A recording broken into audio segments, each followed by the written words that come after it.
본 내용은 투자 판단 참고용이며 실제 투자 손실에 대해 본 채널은 책임지지 않습니다. 전쟁, 금리, 환율, 지금 모두가 이 변수들만 쳐다보고 있을 때 우리가 놓치고 있는 단 하나의 개념이 있습니다. 바로 상관관계의 붕괴라는 거죠. 반갑습니다. 주식으로 세상 이해하기입니다. 오늘은 이 혼돈의 민낯을 제 20년 경험이 담긴 퀀트 데이터로 한번 파헤쳐 보겠습니다. 그래서 바로 이 질문으로 시작해야 할 것 같습니다. 솔직히 지금 여러분의 포트폴리오는 안녕하신가요? 어제 급등했던 종목이 오늘은 이유도 없이 급락하고 도무지 방향성을 알 수 없는 이 시장에서 혹시 표류하고 있다는 느낌 받지 않으셨나요? 오늘 분석은 바로 이런 혼돈 속에서 살아남기 위한 실전적인 프레임워크, 예측이 아닌 대응의 기술에 대한 이야기가 될 겁니다. 자, 여기서 진짜 중요한 포인트는요. 지금 시장을 단순히 강세장이다, 약세장이다 이렇게 나누는 건 이제 아무 의미가 없다는 겁니다. 지금은 명백한 상관관계 붕괴 국면, 즉 correlation breakdown regime입니다. 이게 무슨 말이냐면요. 과거의 공식들, 예를 들어 금리가 오르면 기술주가 빠지고 유가가 오르면 항공주가 힘들다. 이런 단순한 논리가 더는 안 통한다는 거죠. 업종별로, 심지어는 같은 업종 안에서도 종목별로 완전히 다른 세상이 펼쳐지는 그런 극심한 차별화 장세라는 걸 먼저 인정하고 시작해야 합니다. 그래야 생존 확률을 높일 수 있어요. 그럼 이 혼돈의 원인이 대체 뭔지 그걸 파악하기 위해서 먼저 탑다운 방식으로 그러니까 시장 전체를 짓누르고 있는 이 거시 변수들부터 한번 살펴보겠습니다. 이 변수들이 우리 포트폴리오에 얼마나 직접적인 영향을 미치고 있는지 데이터로 한번 확인해 보시죠. 첫 번째 변수는 단연 유가입니다. 아시다시피 중동의 지정학적 리스크가 커지면서 유가가 배럴당 $100를 위협하고 있습니다. 이건 그냥 주유소 기름값이 오르는 차원의 문제가 아니에요, 여러분. 데이터가 말해주는 건 유가의 급등이 제조업의 원가 부담을 짓누리고 또 소비자들의 지갑을 닫게 만드는, 그러니까 경제 전반에 걸친 아주 강력한 인플레이션 압력으로 작용한다는 사실입니다. 두 번째는 바로 환율입니다. 보시다시피 원달러 환율이 1,500원을 넘어섰습니다. 사실 이 강달러 현상은 한국 시장에겐 전형적인 양날의 검이죠. 수출 기업에게는 가격 경쟁력이라는 선물을 주는 것 같지만 동시에 외국인 투자 자금의 이탈을 부추기고 수입 물가를 끌어올려서 내수 경기에 엄청난 부담을 줍니다. 지금 시장은 바로 이 두 가지 변수가 쥐고 있는 방향키에 따라서 정신없이 흔들리고 있는 겁니다. 바로 이 슬라이드가 그 결과를 아주 명확하게 보여주고 있습니다. 항공사를 한번 볼까요? 유가 상승으로 유류비 부담이 엄청나게 늘어나는데 강달러 때문에 항공기 리스 비용 같은 외화 부채 부담까지 커집니다. 이건 말 그대로 이중고에 시달리는 구조죠. 반면에 수출 중심의 기업들은 환율이 오르니까 이익이 늘어나는 효과를 봅니다. 이처럼 거시 변수 하나가 산업별로 완전히 다른 결과를 낳는 것, 이게 바로 지금 우리가 마주한 상관관계 붕괴 시장의 냉정한 현실입니다. 좋습니다. 이제 거시적인 역풍을 확인했습니다. 하지만 이런 짙은 안개 속에서도 명확하게 빛을 발하는 성장축이 딱 하나 있습니다. 바로 반도체입니다. 여기서부터는 바텀업 방식으로 산업의 본질을 한번 깊게 파고 들어가 보겠습니다. 바로 이 말이 모든 걸 설명합니다. 전쟁이 나든 금리가 오르든 AI를 중심으로 한 빅테크들의 설비 투자는 멈추지 않습니다. 왜냐고요? 이건 선택의 문제가 아니라 생존의 문제이기 때문입니다.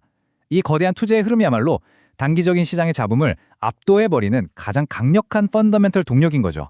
그리고 여기서 제 20년 경험으로 볼 때 정말 중요한 패러다임의 변화가 감지됩니다.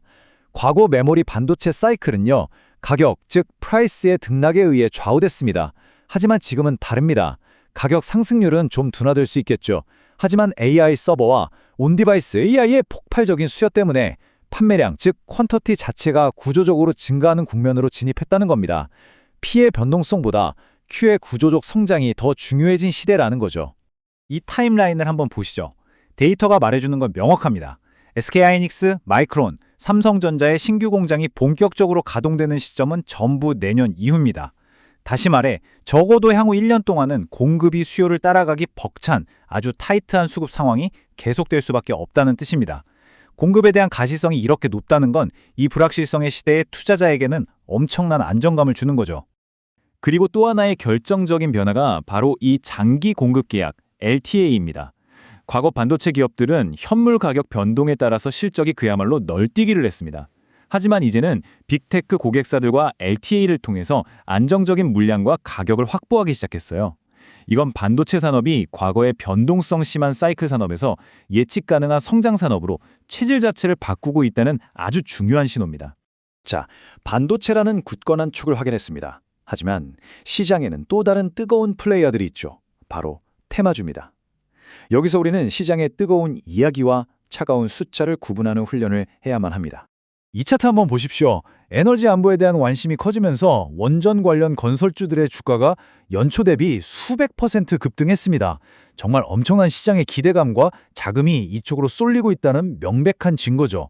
하지만 여기서 아주 냉정하게 현실을 봐야 합니다. 데이터가 말해주는 건 지금 시장이 열광하는 이 원전 프로젝트들 중에서 아직 정식으로 수주 계약이 체결된 건 단 하나도 없다는 사실입니다. 설령 계약이 체결된다고 해도 실제 매출이 재무제표에 의미 있게 찍히기 시작하는 시점은 빨라야 2029년 이후라는 거죠.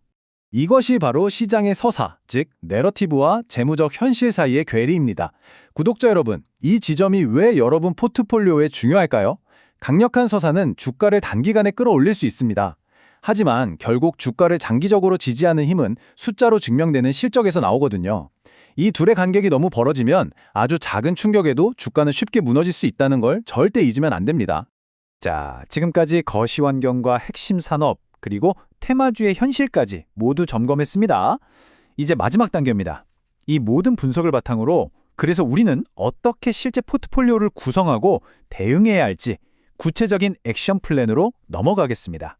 미래는 예측하는 것이 아니라 시나리오별로 대응하는 겁니다. 만약 전쟁이 완전히 끝난다. 시나리오 1이죠. 그럼 파괴된 시설을 복구하는 재건 테마, 즉 해외 건설주가 가장 큰 수혜를 볼 겁니다. 반면에 언제든 다시 충돌할 수 있는 불안한 휴전 상태, 시나리오 2라면 불확실성의 큰 해외 사업보다는 유가 안정의 혜택을 직접적으로 받는 국내 주택 건설주가 더 나은 선택일 수 있죠. 그리고 최악의 경우 시나리오 3, 전쟁이 장기화된다면 그때는 주식 비중 자체를 줄이고 현금을 확보하는 게 최고의 전략입니다.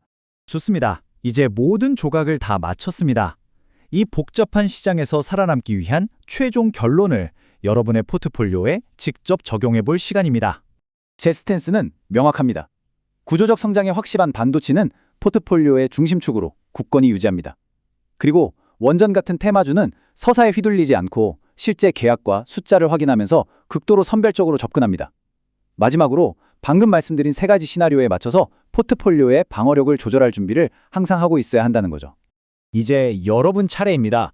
이 체크리스트를 보면서 스스로에게 한번 질문을 던져보십시오. 내 포트폴리오는 지금의 상관관계 붕괴 국면에서 과연 생존할 준비가 되어 있는가?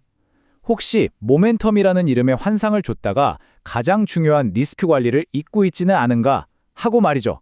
한번 생각해 보실까요? 제가 20년간의 실전 운용을 통해서 얻은 단 하나의 철학이 있다면 바로 이것입니다. 시장을 맞추려고 하지 마십시오. 그 대신에 어떤 상황에 닥쳐도 살아남을 수 있도록 끊임없이 대응하고 리스크를 관리하는 것. 그것이 바로 투자의 본질입니다.